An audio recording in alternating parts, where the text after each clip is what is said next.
Sveiki visi, su jumis sveikinuosi aš Raudonasis Lapinas ir šiandien jums parodysiu, kaip į serverį įsijungti command blokus ir ką kiekvienas command blokas daro. Tad nieko nelaukiam ir nors žinot, palaukiam. Jeigu jau mane čia žiūri ir dar ne pirmą kartą, bei mano pamokos tau patinka, būtinai paspausk mygtuką patinka ir prenumeruok Redfox Cloud kanalą. O dabar keliaujam mokytis, keliaujam. Gerai, tai įsijungti komandų blokus serveryje galima gana paprastai. Tai pirmasis būdas būtų tiesiog keliauti į naršyklę, tuomet keliauti į savo Redfox Cloud valdymo pultą ir į skiltį nustatymai. Skiltyje nustatymai turime surasti eilutę Enable Command Block ir čia yra padaryta False. Mums reikia pakeisti į True.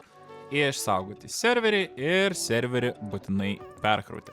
Kai serveris jau persikrovė, prisijungkite į žaidimą ir suteikite savo operatoriaus teisės. Kai jau turite operatoriaus teisės ir galite skraidyti ir įsijungti Creative režimą, beliko vienas žingsnis.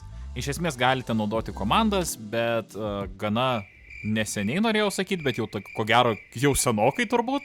Minecraftas padarė tokią galimybę, kad paspaudus R-raidytę čia papildomai atsirastų operatoriaus įrankiai. Tai kaip juos įsijungti, keliaujam į nustatymus, controls ir operator items tab padarom, kad būtų on.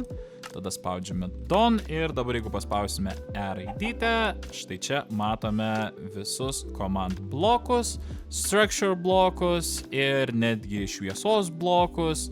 Ir dar paintingus kažkokius, tai neklauskite. O taip pat ir barjerų blokus. Va. Kaip matote, Minecraft žaidime yra 3 command blokai, tai šitas visiems gerai pažįstamas, paprastas command blokas, kuris taip ir vadinasi, tiesiog command block. Tuomet šitas grandininis command blokas ir pasikartojantis command blokas. Tai ką jie dabar daro? Šitas pats paprasčiausias blokas, atidarom, įvedam kažkokią tais komandą, pasiemam kokią svirtį ar mygtuką, paspaudžiam, ten sakykim, kad paršiuką kokį, kad atspavnintų, čia taip išsireikšiu nelietuviškai. Tai paspaudėm, jis atspavino vieną paršiuką, viskas, daugiau jis nieko čia nedaro. Pasikartojantis blokas, jeigu mes įvestume tą pačią komandą, kad ten atsirastų tas paršiukas, tai mes suteikiam jam energijos ir tas paršiukas atsiradinės pastoviai.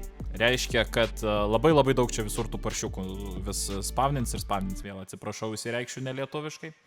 Dabar ką daro šitas trečiasis command blokas? Tai trečiasis command blokas, grandininis command blokas, veikia tokiu principu, kad jisai turi gauti pradžiai kažkokią tais informaciją iš kito command bloko. Kaip matote, visi šitie command blokai, jų pusės nėra vienodos. Priekyje visą laik yra rutuliukas, gale visuomet yra kvadratukas ir iš visų šonų yra po strėlytę, kuri rodo command bloko kryptį. Vadinasi, jeigu aš paimsiu ir dabar pastatysiu command bloką, kaip matote, va, čia dabar yra rutuliukas. Ir čia pastatysiu kitą command bloką. Paspaudžiu šifto. Tai va.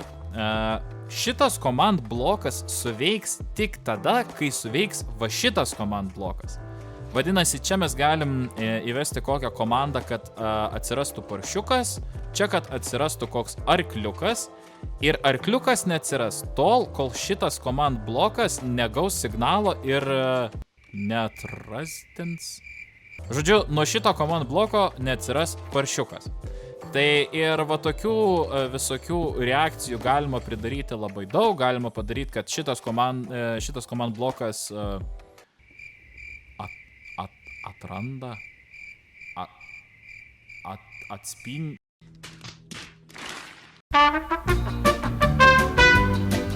Nuo šito command bloko atsiranda paršiukas, tada šitas command blokas gauna arkliuką ir ten irgi atsispavnina jisai. Šitas pamato kiškiuką ir, pavyzdžiui, šitas juos visus užmuša. Tai tikiuosi supratot, kaip veikia command blokas. Dar galima padaryti kažkokių kitokių įdomesnių reakcijų, pavyzdžiui, kad iš šono ten irgi va kažką tai jis gauna. Žodžiu, tikiuosi, kad supratot, kaip veikia. Komandom rodyt, tai aš jums nerodysiu, pasižaiskit patys. Bet jo, tai šitaip vat įsijungia mūsų command blokai, šitaip command blokai veikia, tokios jų paskirtis, atsiminkit, oranžinis yra paprastasis, mėlynas yra, violetinis tiksliau yra pasikartojantis ir žalias yra grandininis, kuris veikia tik tada, kai gauna signalą iš kažkokio kito command bloko. Tai jeigu jums patiko šita trumpa pamokėlė, būtinai paspauskite mygtuką patinka, prenumeruokite Red Fox Cloud kanalą, parašykit man būtinai komentarą, kokių pamokų norėtumėt dar, o gal norėtumėt, kad ir aš kažką čia paprogramuočiau, gal ir aš paprogramuosiu, bet nepryžadu, gal. Tai va, parašykit kokį komentarą ir sakau jums iki kitų pamokų ir kitų susitikimų. Ate!